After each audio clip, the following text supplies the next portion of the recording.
What's up guys? Welcome to my studio. It is a very humid, rainy Tuesday morning here in Tokyo, and it's also July 7th, 2020, which is the 20th anniversary of the best Japanese RPG ever made, Final Fantasy IX.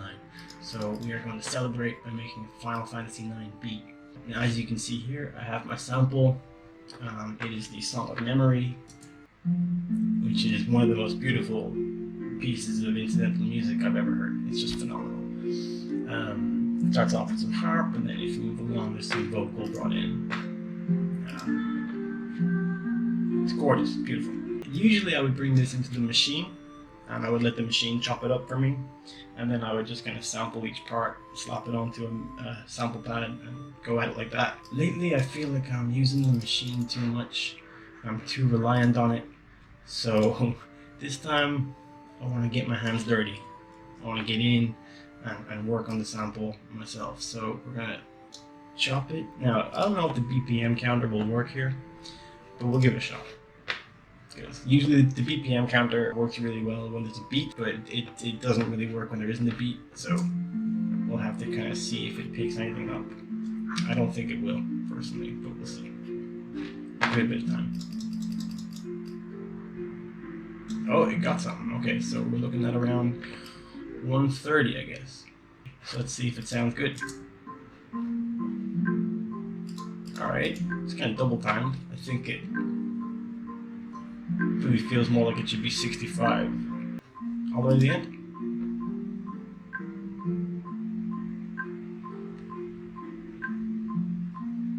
Okay, it's a little out towards the end. If you're using BPM counters, the important thing about it is that you get it right for the whole track, right? Because if you get it right at the beginning, it might slide out towards the end, or even sooner than that, so you gotta check it all. Now, for the purpose of this remix thing, I'm probably only going to use about 16 bars, so it's actually fine the way it is.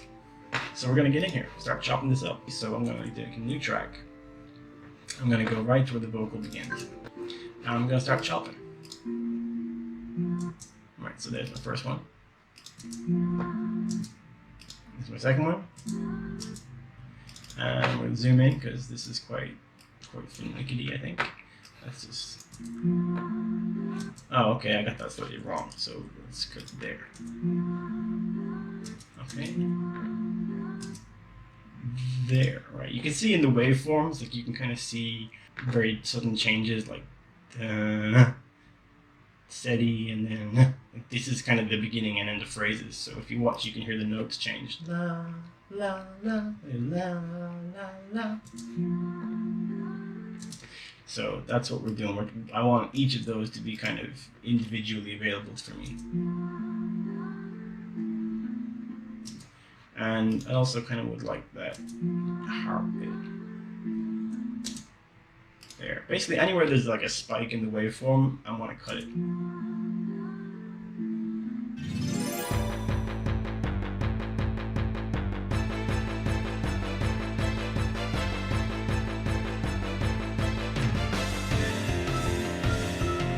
While you're doing this, because we are fucking with the actual track and kind of syncing it to a tempo, so it's important to check pretty consistently. So yeah, that's fine.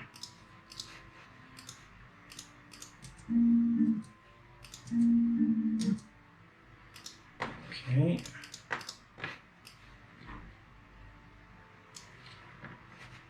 It's actually surprisingly clean.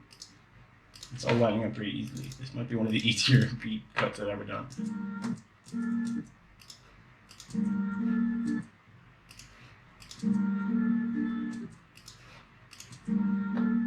So like I said at the beginning, the machine can do all this like super easily. You just drag the sample, open it up in your machine, and in the sampler you can like set it to cut the areas where the waveform spikes up. So it's super easy to do it in machine. One of the things I love doing is I love trying to find kind of acoustic or analog approaches to digital music, and I think this is kind of a compromise in that sense. Like, okay, I'm not just going to let the machine do all the work, I'm going to meet it halfway.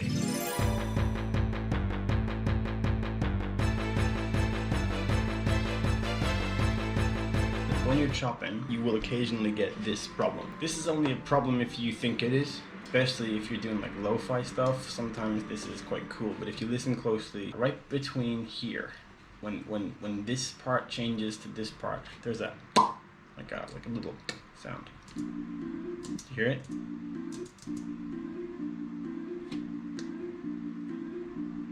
Like I said, sometimes you might want to keep it. Sometimes it's cool. It kind of adds kind of a lo-fi texture to what you're doing sometimes. But more often than not, it's just noisy. So we're going to just stick in a crossfade here, just to kind of get rid of that really, really small crossfade. And now it's gone. Problem solved.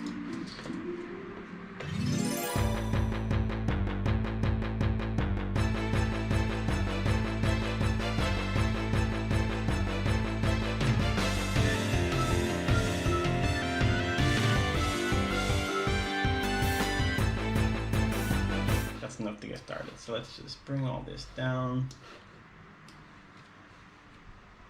slide it into the place we want it. There we go. Again, check time. So what we're going to do here is we're going to check that this is all in time. It's not perfectly in time, that's not really a big deal. Part of the whole charm of the lo-fi aesthetic is that it doesn't always sound totally tight and musical, right? So we can kind of deal with little shifts, again, because we're going for a kind of lo-fi vibe, so we can kind of deal with little shifts in time. But if it's drastically out, that's going to be kind of a problem. Let's give it a listen really quick.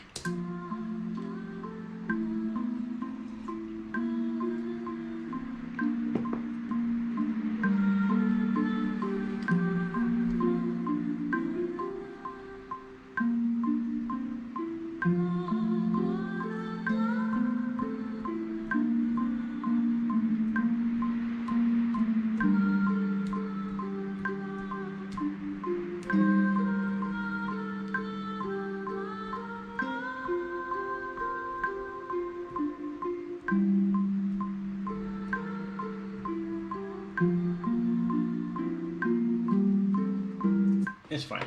So now comes the fun part. Now, if you watch like beat making videos of guys who have like SP404s or Machine even, what you'll see is that there's an organic way of doing it, and then there's a not so organic way of doing it. And the organic way of doing it is to jam out, right? Like use the sample pads and the samples and whatever you've got, and just kind of let the chips fall where they may. Now actually it looks super casual and organic, but a lot of the guys who create those beats work really hard on making that beat sound the way they need it to. And what you're seeing in the Instagram thing is kind of a performance rather than a creation. But the standard method would be to kind of jam out on the pads and try and find stuff that works. That's how I usually do things. Anyone who sees my Instagram has seen me do that kind of thing before. Today, like I said though, I kind of want to approach it from a more analog perspective and really kind of get in here and fuck around with the sample before I start putting beats on it. I'm going to try and assemble it with my eyes only. So let's go for it. Let's see what we can do. So I have an idea of how I want this to go. I would like it to go la la la la, like that kind of triplet movement. So I'm going to try and make that now. So we're going to leave our click on, and it's like just to the end of that bar. So let's get our la in here. Okay, now our la la is here.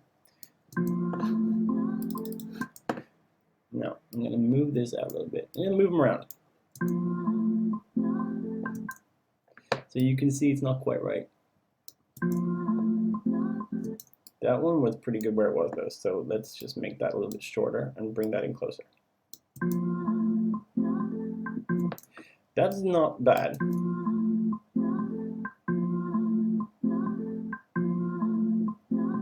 I like that. It's not quite exactly what I was going for, but we can fix it later.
our beat is chopped up and ready to go.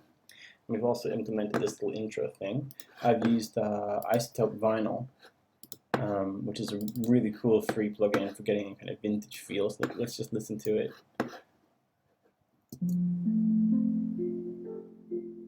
And then off. And then on. So you can hear it's pretty cool.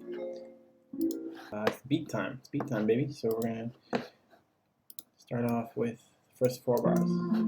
Now I'm feeling a kind of chilled out, laid back, boom bap vibe here. So the first thing you gotta pick out is your samples. I have Native Instruments complete, so I have a lot of samples that I could use, but more often than not I end up using free sample packs. The Cymatic stuff is really cool. I use the Asparagus free kit a lot. It's a really, really solid free lo-fi kit. Oh, that's kind of, yeah, that's kind of what I want. That one, I like that one. Alright, so we're gonna go for that, but I want to fuck with it a bit. I don't want that long tail. That's better, that's better. I also think there's a little too much low end in it. Just a little bit too much low end in it.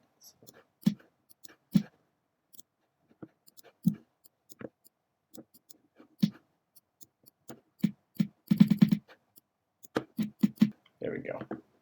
That's nice. Okay, so I'm not going to overthink this one with too much percussive elements or fucking like click clacks or whatever. I'm just going to go with it. So kick. We're going to look for a vinyl kick, a nice vinyl. Yeah, let's go with that.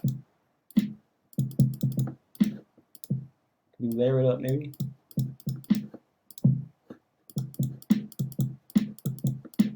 That's nice. Okay, some hats. The Ghost Hack. Ghost Hack makes some good shit, and their lo-fi kit is not amazing, but it's pretty good, and especially the hats are really nice. So let's see if we can get some hats in there.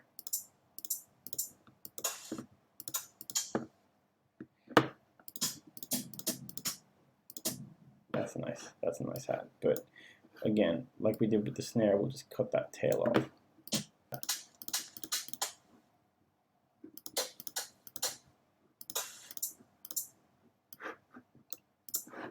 All right, let's just cut that tail off. That's nice. That's nice. Okay, so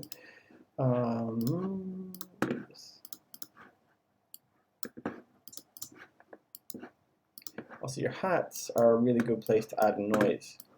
They're kind of high frequency anyway, so noise, you can get away with it really, really easily.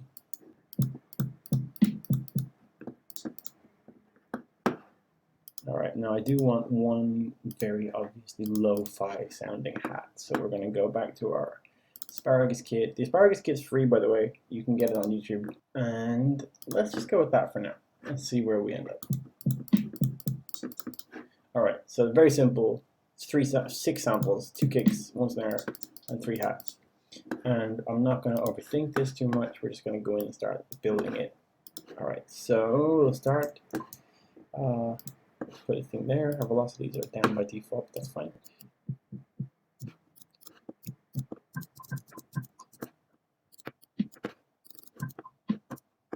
Alright, so another thing that's kind of throwing us off here is that we're at 65, which is actually super slow. So I'm going to go into Apple F, just flexi time, baby, and we are going to set the ones we're using to polyphonic. And what this means is that we can now alter the time of the project, and these will sync into it automatically. So right now it's 130, which would be in lo-fi, if we're thinking in lo-fi terms, like half that, it would be about 65.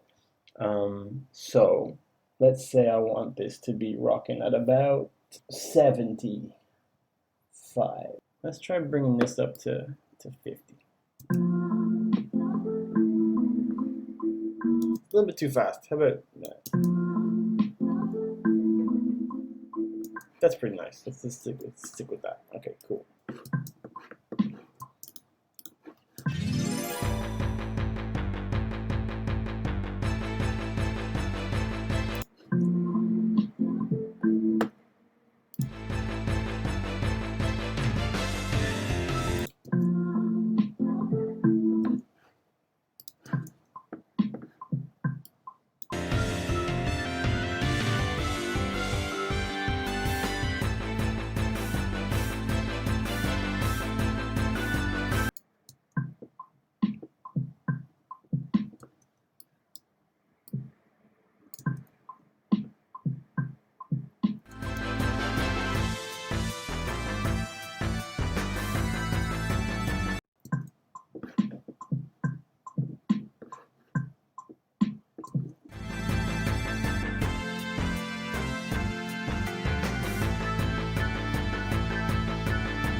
I'm gonna sidechain this.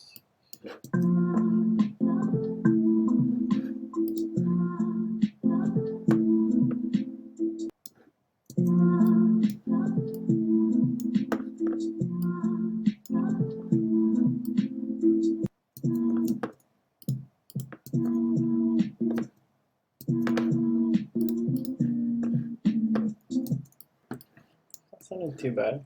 Let's just keep going.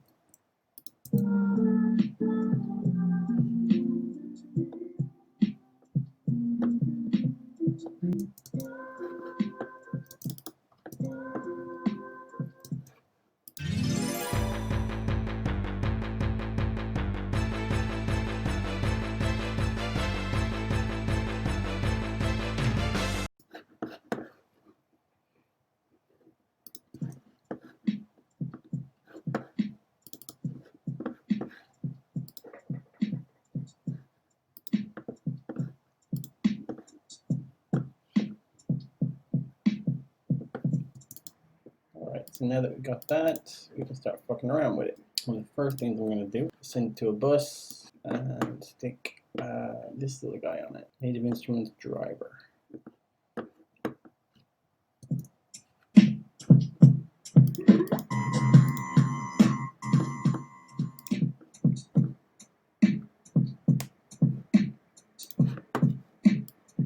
I'm just going to mix it in. Right, so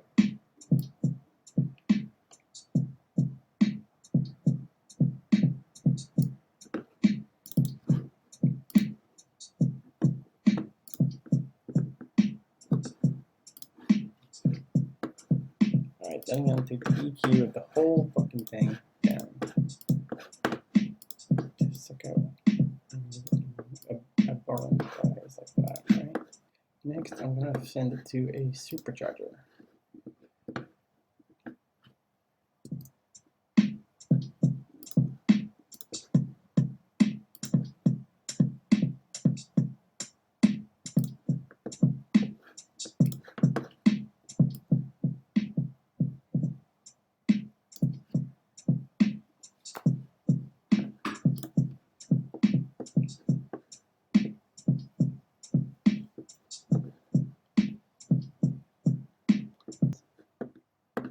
I'm going to need to add some bass. So for bass, I'm going to use this Lo-Fi Glow preset bank. Not all of it's any good, but the basses are pretty nice. So the bass we're going to use is one I use a lot. Pretty solid, subby, just standard generic kind of bass sound.